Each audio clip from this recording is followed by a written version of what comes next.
그래서 또 이제 죄에 대해서 설교를 하려고 합니다.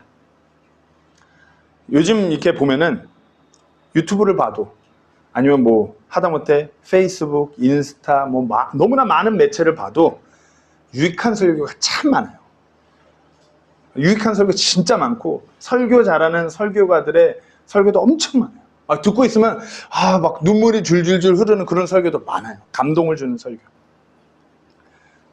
어떤 사람의 언행에 대해서, 사람들의 관계에 대해서, 섬김에 대해서, 어떤 교회에서 드림에 대해서, 세상에서 다른 이들에게 드러나는 자신의 어떤 행동에 대해서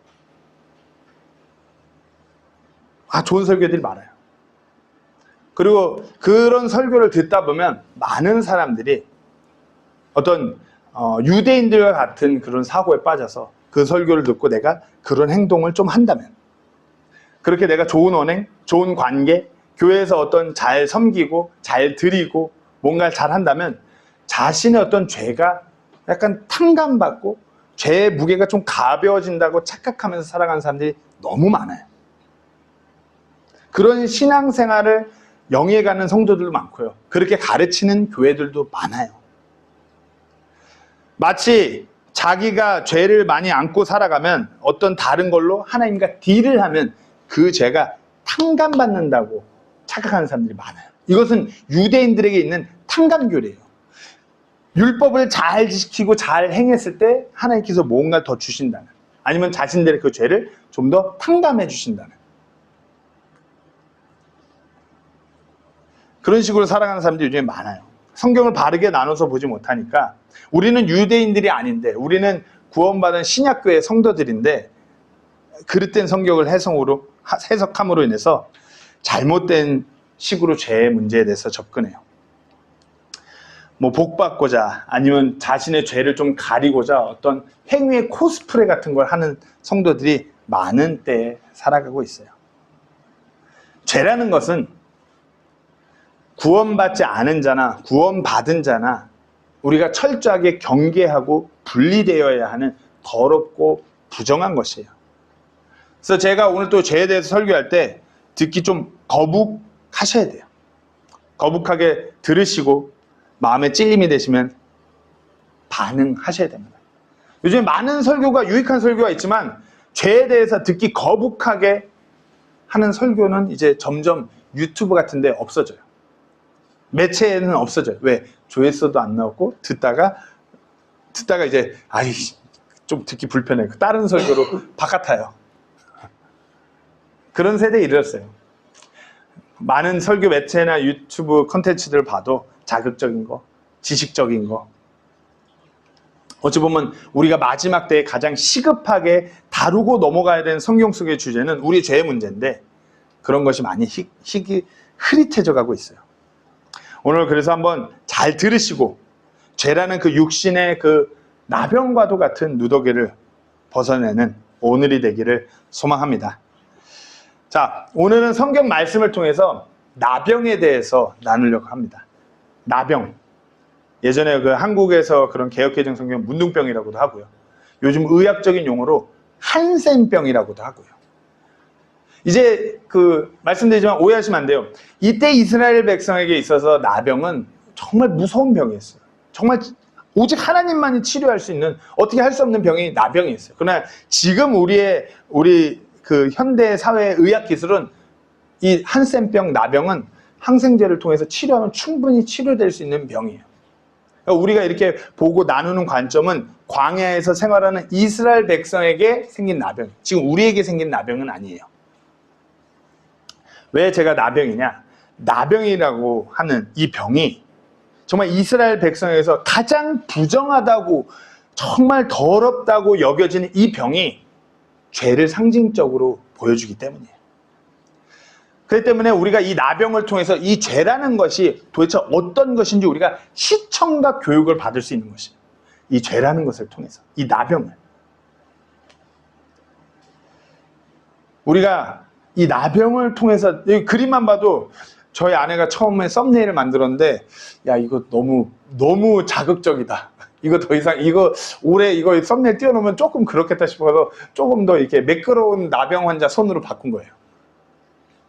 그만큼 죄라는 것이 우리가 시청각으로 봤을 때 하나님 눈에 너무나 부정하고 더럽고 추악한 것이 죄라는 것이에요. 나병은 단순한 피부병이 아니에요. 나병은 성경 안에서 죄를 상징하는 그런 아주 추악한 병이에요. 우리가 앞으로 나오겠지만 이 나병은 스스로 치료할 수도 없어요. 어디서 왔는지도 알 수도 없어요. 그리고 막 살이 다 썩어서 우리가 의학용어로 괴사돼서 막 문드러져요. 그러면서 아까 성경에서 그 생살이 나온다고 그랬는데 생살이 나온다는 게 좋은 살이 나오는 게 아니라 문드러지면서 이상한 피부 있잖아요. 그런 뭉둥뭉둥한 이런 피부가 나오는 걸 얘기하는 것이. 몸을 파괴해요. 막 눈이 녹아내리고 손톱이 다 빠져내리고 손가락 마디가 녹아서 잘려나가고.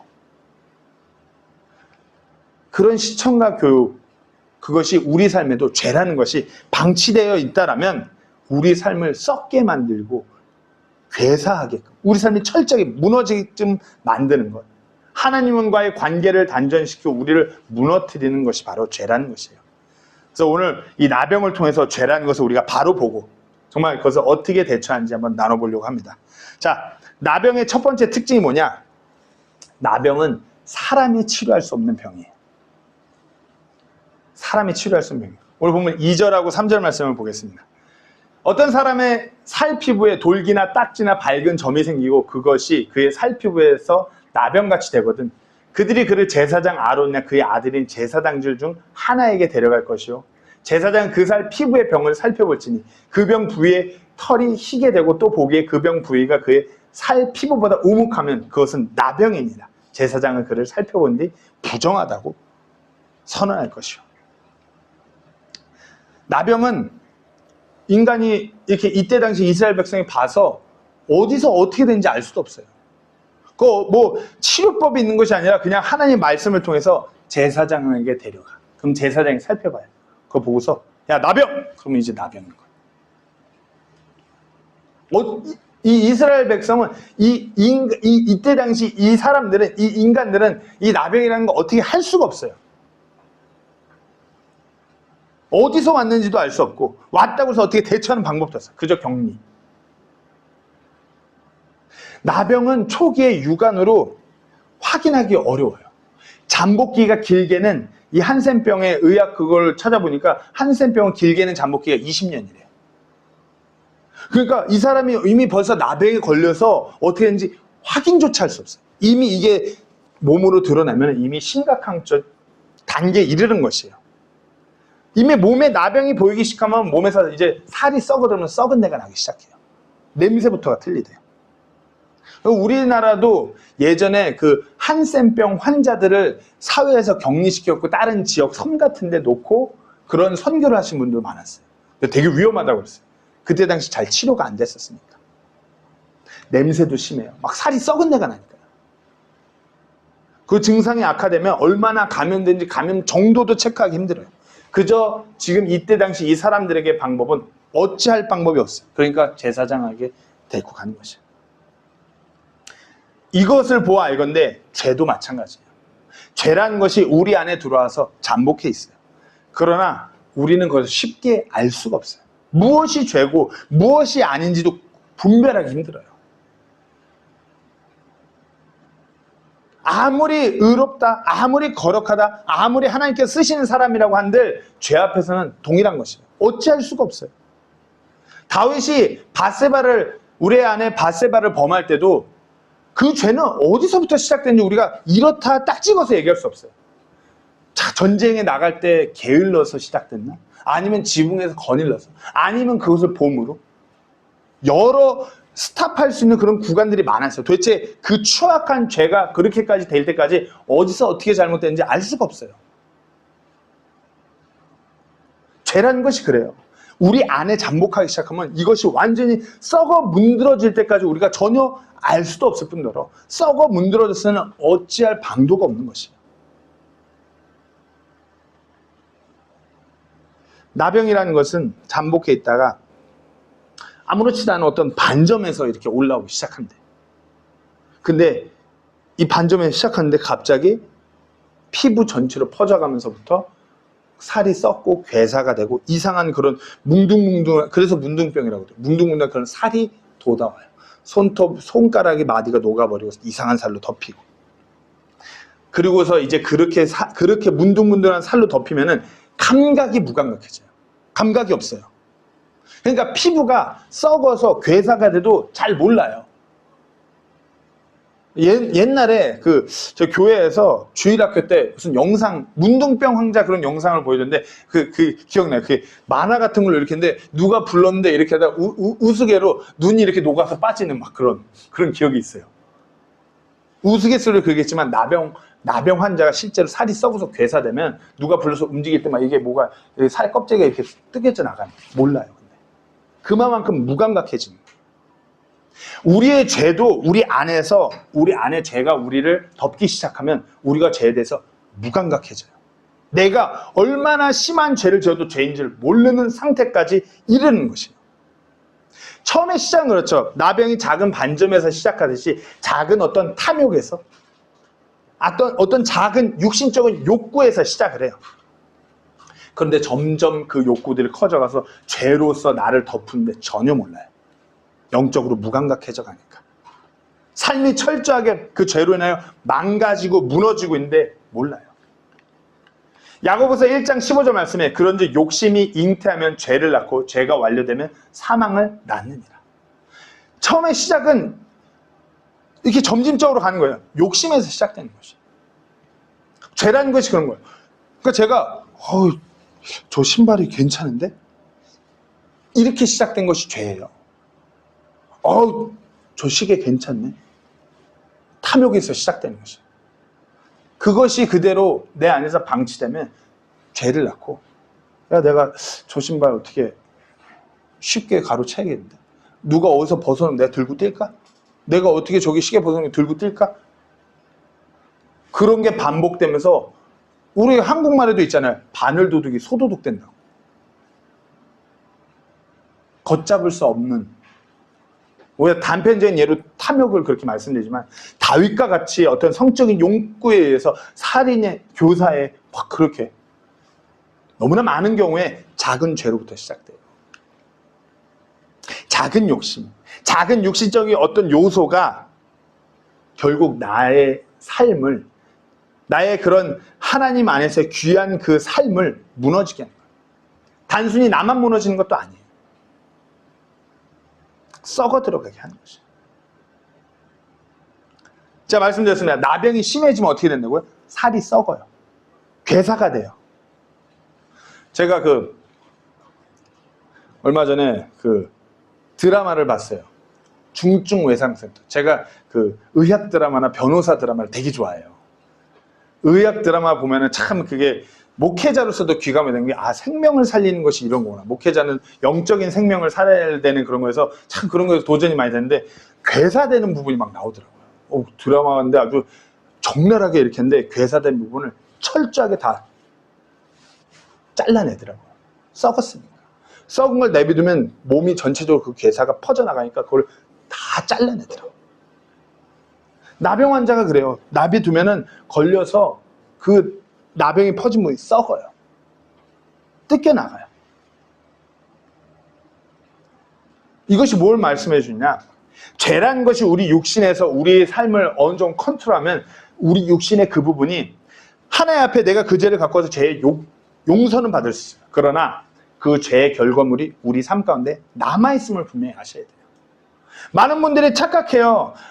내가 죄에 대해서 회개했으면 다 된 거 아닌가요? 막 그런 영화 보면은 요즘에 왜 그런 컨텐츠들이 많은지, 영화에서 뭐 하면 맨날 성경책 들고서 막 이상한 범죄자가 하나님께서 저를 용서하셨습니다.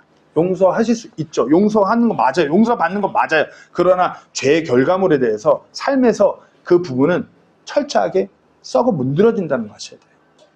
마약 환자가 마약에 손을 대고 마약을 극복했다고 하지만 마약만 몸에는 몸이 다시 반응해요. 동성애자들이 동성애를 하나님의 은혜로 극복했다고 하지만 자기의 그런 성적인 그 식성이라고, 전문 용어로 식성이라고 하는데, 그런 식성에 맞는 사람 보면 몸이 꿈틀꿈틀해요. 삶이 무너진 거예요. 그 부분에 있어서.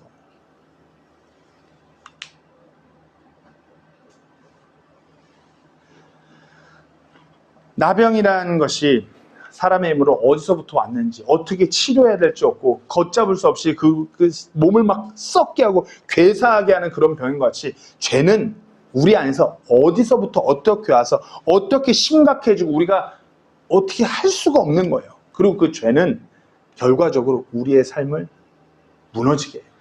썩게 해요. 단순히 그리고 이게 나만 썩는 게 아니에요.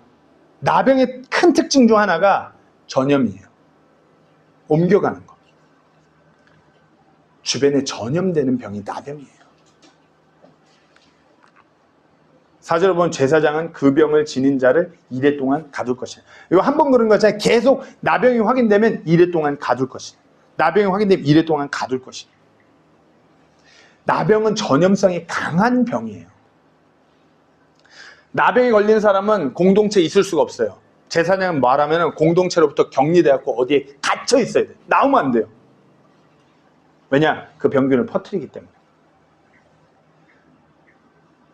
나병은 현대 의학용어로 한센병이라고 해요. 한센병의 가장 큰 특징은 이제 예전에는 이 용어를 잘 이해를 못하는데 비말에 의해서 퍼져나갑니다. 우리가 코로나 팬데믹을 겪은 세대잖아요. 우리는 비말 그러면 이제 너무나 잘 알아요. 우리 이렇게 이 안에서 이렇게 앉아 있는데 제가 나병 환자였고 비말로 이렇게 퍼뜨리면 여기 다 나병 걸리는 거예요. 접촉에 의한 전염이 아니라 공기 중에서 비말로 전염되는 것이에요.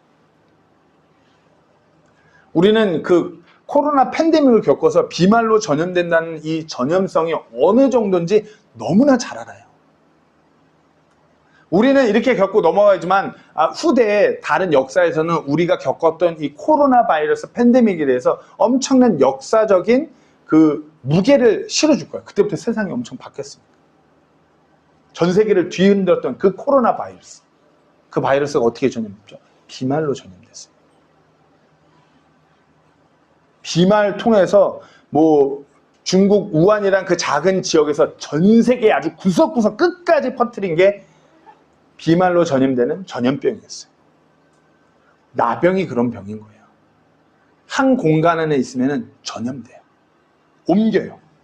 그러니까 이스라엘 백성들이 자신들의 공동체를 정결하게 지키기 위해서 어떻게 해요? 이 환자를 내쫓다 못해 가둬놔요. 격리 장소에 가둬놔요. 그리고 관리해요. 왜? 한 명의 나병 환자가 이스라엘 백성 전체를 나병 걸리게 할 수 있기 때문에. 죄도 그와 같아요. 죄가 나만 죄 짓고 끝나는 것이 아니에요. 죄는 옆으로 전염시켜요. 나의 죄가 다른 이들을 전염시킬 수 있다는 거 분명히 아셔야 돼요. 나병 환자는 공동체에서 격리됐어요. 걸린 사람은 격리됐어요. 죄도 마찬가지로 내가 죄를 지었으면 내 죄가, 내가 놓지 못하는 그 죄가 내 주변 가족에게 전염되는 것이에요. 그래서 과거에는 가족의 그런 범죄 그거에 대해서 꼭 확인해요. 왜? 그걸 보고 학습된 애는 그럴 범죄를 저지를 확률이 높기 때문에. 가정폭력을 경험하면서 자란 사람은 가정폭력을 행할 그게 높대요.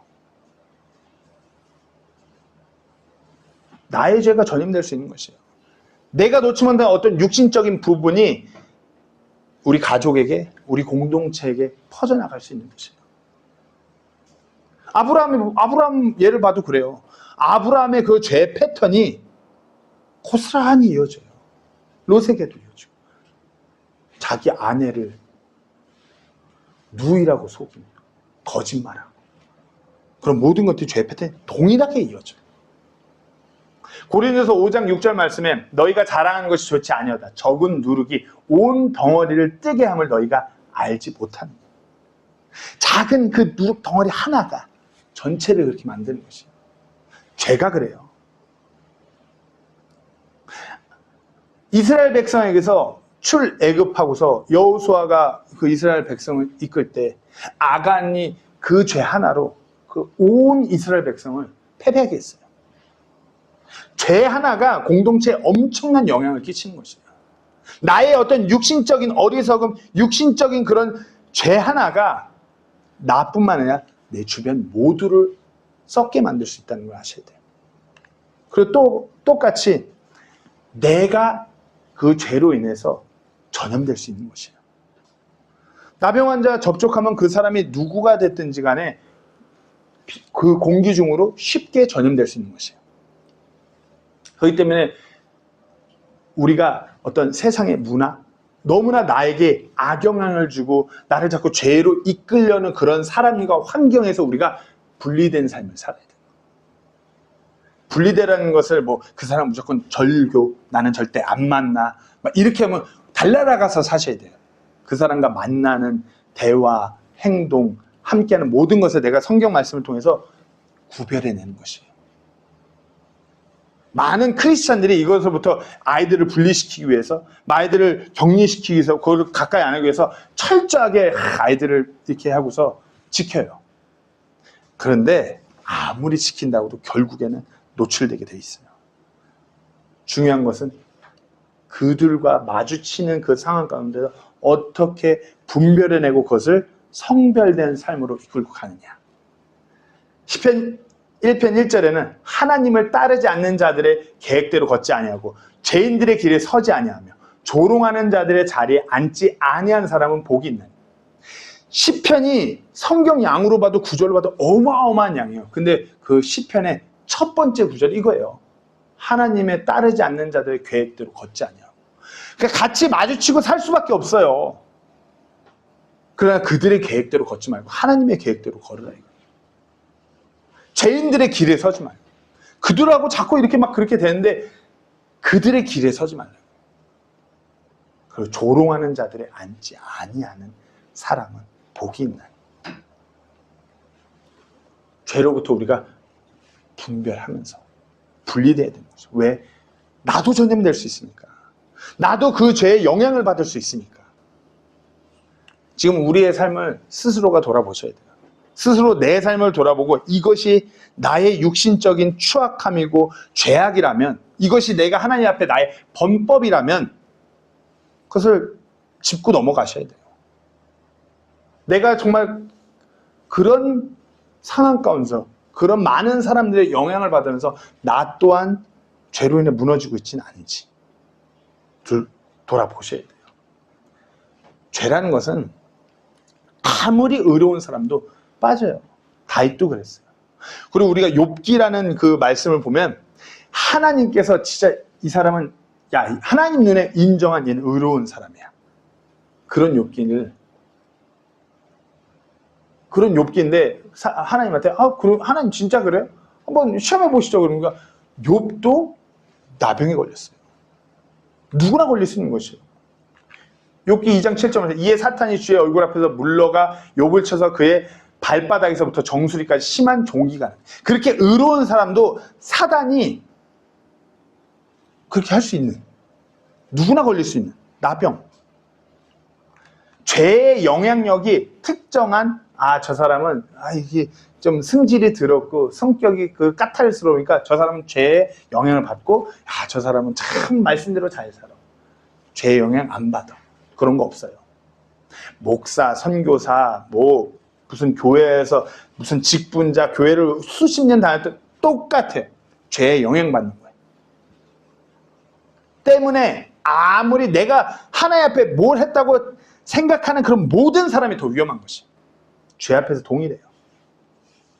아무리 구원받았다고 하여도 죄 앞에서 동일해요. 왜? 우리는 이 껍데기를 입고 이 악한 세상을 살아가고 있기 때문에. 죄는 우리가 생각하는 것보다 훨씬 더 쉽게 전염돼요. 퍼져나가요. 하나님의 선한 계획과 하나님의 선한 일들은 퍼져나가는 것이 너무나 어렵고 힘들어요. 그러나 죄는 너무나 쉬워요. 심지어 정말 하나님 말씀대로 살고자 하는 사람도 마찬가지인 것이에요.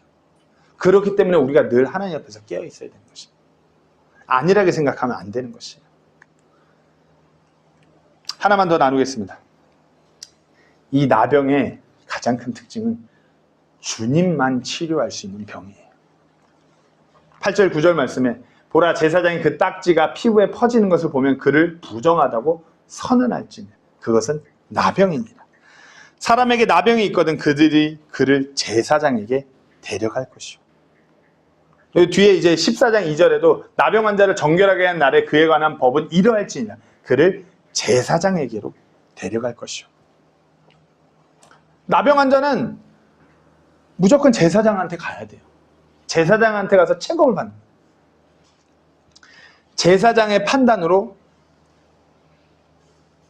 나병을 살펴본 뒤에 제사장은 하나님께서 말씀하신 그 말씀대로, 그 율법대로 나병 환자를 대처하는 것이에요. 이것이 뭔가요? 나병이 이스라엘 백성에게 퍼진다는 것은 이스라엘 백성의 행동 요령은 하나님께서 말씀하신 대로 행하는 것이에요. 즉 하나님께서 이 나병을 대처하시는 유일한 해결책이야. 그렇게 믿고 나아가는 것이에요. 우리도 죄에 있어서 먼저는 똑같습니다. 하나님의 말씀을 믿는다면 우리가 죄에 있어서 먼저는 우리 구원자 예수 그리스도의 피가 우리를 구원하셨음을 그 복된 소식을 믿고 그것을 나가는 것이에요. 내 죄를 위해서 십자가에서 그 피를 흘리시고 3일 만에 부활하사 산소망이 되신 예수님을 먼저는 내가 믿고 시작인 것이에요. 나를 구원하신 이분만이 이 죄의 유일한 해결책이야. 그 믿음으로 이 죄가 해결되는 것이에요. 이사야서 53장 4절에서 5절 말씀입니다. 참으로 그는 우리의 고통을 짊어지고 우리의 슬픔을 담당하였지만 우리는 그가 매를 맞고 하나님께 맞아 고난을 당한다고 생각하였노라. 그러나 그는 우리의 범법들로 인해 부상을 당하고 우리의 불법들로 인해 상하였도다. 그가 징벌을 받음으로 우리가 화평을 누리고 그가 채찍에 맞음으로 우리가 고침을 받았도다. 죄의 유일한 해결책은 우리 주님을 통해서, 우리 예수님을 통해서 그 죄라는 영적 나병을 우리가 예수님을 통해서 고침받는 것이에요.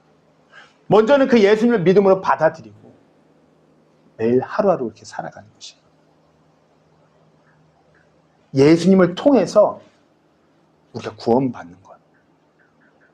우리가 이것을 신학적인 용어로 예수를 믿음으로 구원받는 것을 칭의라 그래요. 칭의. justification. 우리가 의로운 상태가 아닌데 하나님께서 의롭다고 법정 선언과 같은 판결을 내는 거야. 땅 의로운 사람. 이 나병 환자를 대처하는 하나님의 그 율법 가운데서 똑같은 모습이 나와요.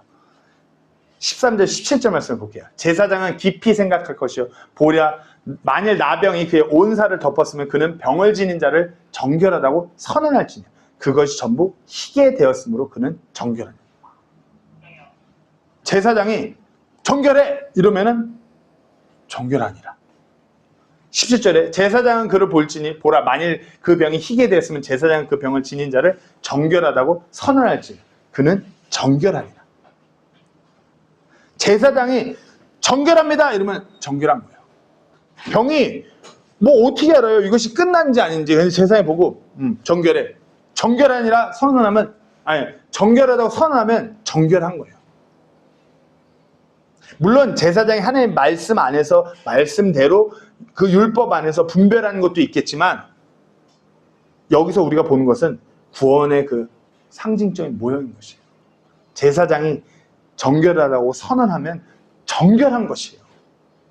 우리의 대제사장 되는 예수님께서 우리가 예수님을 믿음으로 그 믿음을 하나님으로부터 받게 되면 우리를 보고 의롭다고 칭해 주시는 것이에요. 너희는 의로워. 우리의 그 믿음을 하나님께서 보시고 확인하시고 너는 이제 의로워. 그것이 우리가 구원받는 것이에요. 우리가 어떤 내가 현재 짓고 있는 이 죄, 내가 먹을 것만 보면 삼겹살만 보면 먹고 싶었고 막 이런 이 상태가 고쳐져야지 이게 아니라 뭐 내가 뭐 하던 뭐 잘못된 것을 막 이런 뭐가 아니라 우리의 믿음을 보시고 의롭다고 칭해 주시는 거예요. 제사장이 그 병의 그 나은 조짐을 보고서 정결합니다 선언하고 정결해지는 것처럼 동일한 것이에요. 로마서 4장 25절 말씀에 그분께서는 우리의 범죄들로 인해 넘겨주셨으며 우리를 의롭다 하시려고 다시 일으켜 주셨나요? 뭐라고요? 우리를 의롭다 하시려고 우리를 의롭다고 칭해 주시기 위해서 주님께서 십자가에 못 박혀 죽으시고 부활하신 것이에요. 로마서 5장 1절 말씀에 그러므로 우리가 믿음으로 의롭다고 인정받아 우리 주 예수 그리스도를 통해 하나님과의 화평을 누립니다. 우리가 뭐 대단한 것을 잘해갖고 구원받는 거 아니에요. 우리의 믿음을 보시고서 의롭다고 칭해 주시는 거예요. 의롭다고 여겨주시는 것이에요. 우리가 의로워져갖고 의롭게 뭐 트랜스포머처럼 변해갖고 아니요. 우리의 상태는 여전히 죄인이에요. 그러나 우리의 믿음을 보시고 의롭다 칭해 주시는 것이에요. 혹시 아직 이 은혜를 경험하지 못하신 분이 이 자리에 계신가요? 주님께서 아직 의롭다고 칭함 주시는, 여겨주시는 그 은혜를 경험하지 못한 것이 이 자리에 계신가요? 다시 말해서 주님을 내 개인의 구주로 만나지 못한 분이 이 자리에 계신가요?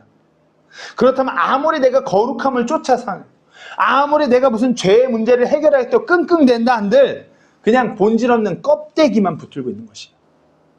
칭의, 구원받았음을 의미해요. 하나님의 자녀가 되었음을 의미해요. 이 땅에서 삶이 끝나면 주님 계신 저 하늘 왕국으로 입성하는 것을 의미해요. 근데 이것은 예수님께서 칭해 주시는 것이에요.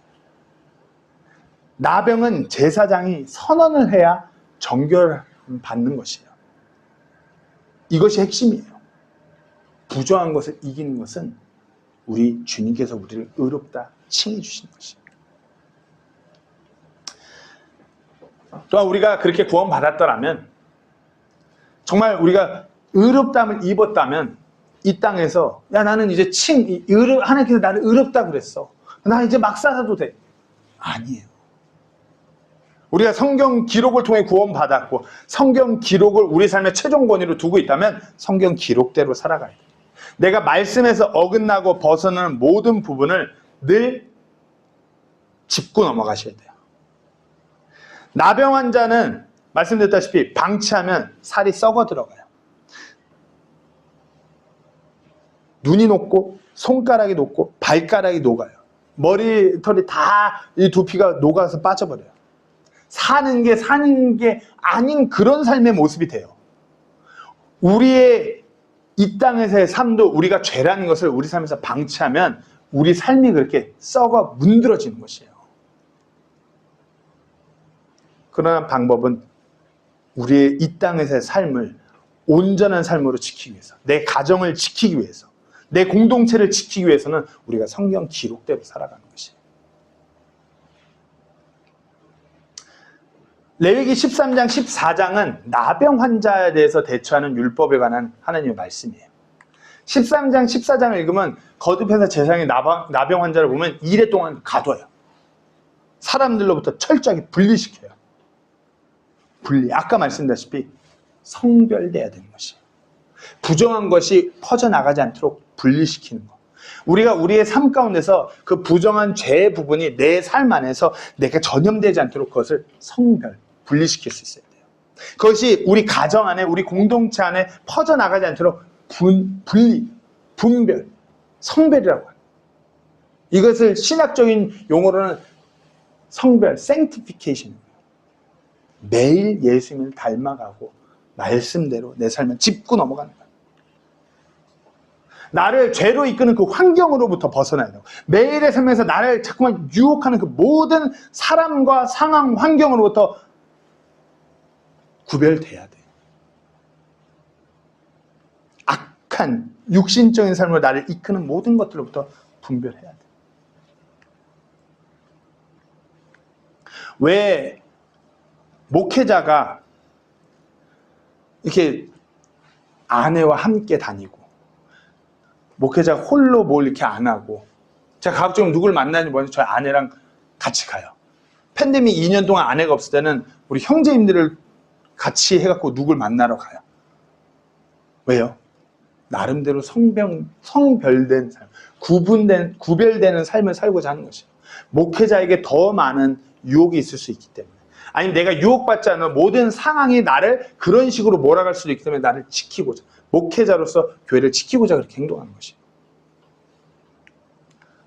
아주 미국에서 죄에 대해서 아주 그냥 막 심하게 몰아붙일 정도로 그러는 그 미국의 목사님 한 분이 목회자들이 하도 그런 성적인 스캔들이 일어나니까 목회자들한테 너네 상담할 때 제발 이대로 해. 그러니까 어떻게 하냐. 그러니까 너무나 가슴 아픈 일이 있어서 그 교회 한 자매가 상담을 요청했대요. 그러면 막 자매가 운대요. 그러면 거기서 스텝 1, 티슈를 건너편으로 보내라. 그 말인즉슨 자매하고 거리를 두고 티슈를 보내라. 또 운대요. 그러면은 건너편에서 바라보면서 울지 말라고 말하래요. 스텝 3, 막 울면서 막 흐느낀다. 어떡하냐. 똑똑똑 자매님 울지 말고 휴지로 눈 좀 닦으세요 하고 휴지를 또 보내래요. 1번부터 10번까지 거리를 이렇게 두고서 자매한테 얘기하라 이거예요. 1대1로 그렇게 찾아왔을 때 결단코 거리를 두지 말라 이거예요. 왜? 그런 상황으로부터 미리 구별되는 것이에요. 우리가 무슨 대단한 거룩함을 쫓아서 막 거룩해지고 이게 아니라 매일의 삶 가운데서 내가 그것을 인지하고 그 부분에 대해서 내가 이럴 수가 있어. 나는 죄인이니까 내가 이럴 수도 있어. 다윗도 그랬고 다 성경에 많은 사람들 그런 죄 가운데 빠진 이력이 있으니까 나는 더 조심해야지. 이게 성별된 삶인 거예요. 하나님 말씀대로. 내가 더 그런 유혹이 있으면 더 성경책을 피고 더 말씀 안에서 하나님과 관계하고 그렇게 사는 것이에요. 베드로전서 1장 16절 말씀에 기록된 바 내가 거룩하니 너희는 거룩할지니라 하였느니라. 우리는 죽어서 주님 만나기 전까지 결단코 거룩해질 수 없어요. 거룩한 상태가 될 수가 없어요. 그렇다고 해서 하나님께서 우리에게 거룩하지 말라고 말씀하지 않았어요. 내가 거룩하니 너희도 거룩하라고 하셨어요. 우리가 이 땅에서 사는 동안 그 거룩을 쫓아 살아가라 말씀하시는 거예요. 매일의 삶 가운데 나의 이 육신을 매일 날 꺾고 또 굽히고 그렇게 살아가는 거예요. 그것이 거룩함을 쫓는 것이에요. 물론 실패할 수도 있어요. 물론 쓰러질 수 있어요. 그러나 다시 또 꺾고 내 육신을 다시 또 꺾고. 디모데전서 4장 7절 8절 말씀에 사도 바울이 앞으로 목회하는 젊은 목회자인 디모데, 아들과 같은 영적인 아들 디모데에게 격려하는 거예요. 권면하는 거예요. 4장 7절 8절 말씀. 그러나 속된 것들, 즉 늙은 부녀들의 꾸며낸 이야기들을 거부하고 도리어 하나님의 성품에 이르도록 스스로 훈련하라. 막 세상을 많이 산 사람들이 이렇게 해야 된다 저렇게 해야 된다. 아니, 성경 말씀대로 하나님의 성품에 이르도록 스스로 그렇게 자기를 자꾸 꺾어 나가라는 것이에요. 육체의 훈련은 유익이 거의 없으나 육체 훈련은 유익이 거의 없어요. 왜? 이 육체는 늙으면 끝이에요. 늙어가면 이 육체는 어떻게 컨트롤도 잘 안 되는 것이에요. 하나님의 성품은 모든 일에 유익하며 현재의 생명과 다가올 생명의 약속을 지니고 있느니라. 이거 늙으면 다 기능이 떨어져요. 살다가 다치면 기능이 안 돼요. 머리도 마찬가지예요. 생각하는 것도 마찬가지예요. 그럼 우리가 이 땅에서 살아갈 때 죄란 것이 나를 통해 전염되거나 아니면 내가 전염되거나 그러지 않기 위해서는 하나님의 성품을 따라가도록 스스로를 훈련시키는 것이에요. 매일 또 꺾고 현재의 생명에도 관련 있는 거예요. 현재의 생명과 다가올 생명의 약속. 무슨 육체의 훈련, 막 군사적인 특수훈련이나 운동 선수부의 선수부 훈련 이런 거 말고 하나님의 말씀을 통해서 매일매일 삶 가운데서 하나님의 말씀을 통해서 하나님을 알아가고 하나님의 성품이 어떤지, 하나님이 어떠한 분인지 내가 그걸 알았으면 그걸 닮아가는 것이에요. 하나님이 그렇게 사랑하시는 분이고 그렇게 용서하는 분이시고 그렇게 섬기는 분이고 그렇게 헌신하는 분이고 그렇게 이끄는 분이라면 나도 그렇게 닮아갈 수 있도록 그와 같은 일에 내 삶 가운데서 그와 같은 부분들을 내가 하나님같이 하도록 꺾는 것이에요. 그리고 그렇지 못하고 자꾸만 하나님 말씀에서 어긋나고 내 육신적인 것을 쫓아가는 내 삶을 발견했다면 회개하는 것이에요. 회개라는 것은 돌이키는 것이에요. 나병은 죄를 시청각적으로 보여주는 그런 죄의 상징과도 같다고 말씀드렸어요. 우리가 나병을 통해 보아 알건대 죄라는 것은 우리의 힘으로 어찌 할 수 있는 것이 아니에요. 우리 스스로 해결할 수가 없는 것이에요. 우리 주님만이 해결할 수 있고, 주님께서 이 말씀을 통해서 어떻게 우리가 죄를 다루고 우리 이 육신을 어떻게 다룰지 이미 다 말씀해 주셨어요. 우리가 또 놓치면 안 되는 것은 이 죄는 전염돼요. 퍼져나가요. 나의 이 육신적인 이 완악한 죄 하나가 모두를 다 무너지게 할 수도 있고요. 아니면은 그런 상황 가운데서 내가 그 죄에 전염돼서 무너질 수도 있다는 걸 인지하셔야 돼요. 그리고 죄라는 문제는 내가 죄의 문제에 걸릴 수 있어요. 그러나 우리 주님께서 치료하실 수 있어요. 우리 주님께서 그 죄의 문제를 해결할 수 있어요. 먼저는 예수님 먼저 내가 개인의 구주로 만남으로 인해서 그 죄인으로서의 그 문제가 해결돼야 되고, 그 다음에는 매일의 삶 가운데서 우리 주님의 은혜 안에서 그 죄의 문제를 해결해 가면서 바로 세우면서 살아가는 것이 우리 성도의 삶인 것입니다. 죄라는 걸 결단코 간과하시면 안 됩니다. 이 보이는 끔찍한 나병과 같이 우리의 삶을 무너지게 썩게 하는 것이 죄인 것을 분명히 아셔야 돼요. 한 주간의 삶을 돌아보면 스스로는 알아요. 내가 어떠한 죄 가운데 내 안에서 어떠한 죄가 있었는지 스스로는 다 아세요. 그런 죄의 문제를 스스로 아셨다라면, 스스로 그 죄에 대해서 인지하셨다라면 그냥 넘기시면 안 돼요. 하나님의 말씀을 통해서 하나님 앞에서 그 죄의 문제를 꼭 해결하셔야 돼요. 그렇지 않을 때 아주 무서운 결과가 우리 안에 초래할 수 있음을 분명히 아셔야 돼요. 또 주변에 이제 나병 환자가 죽어가는 걸 본다면 뭐라고 했죠? 제사장에 데리고 갔어요. 하나님께 데리고 간 거예요. 우리도 마찬가지예요. 주변에 아직 예수님을 만나지 못하고 죄로 인해서 썩어 뭉들어져 가는 혼들이 있다면 그 사람들을 하나님께로 끌고 가는 그 역할, 그거 하는 우리 모두가 되기를 간절히 소망합니다. 기도하고 마치도록 하겠습니다.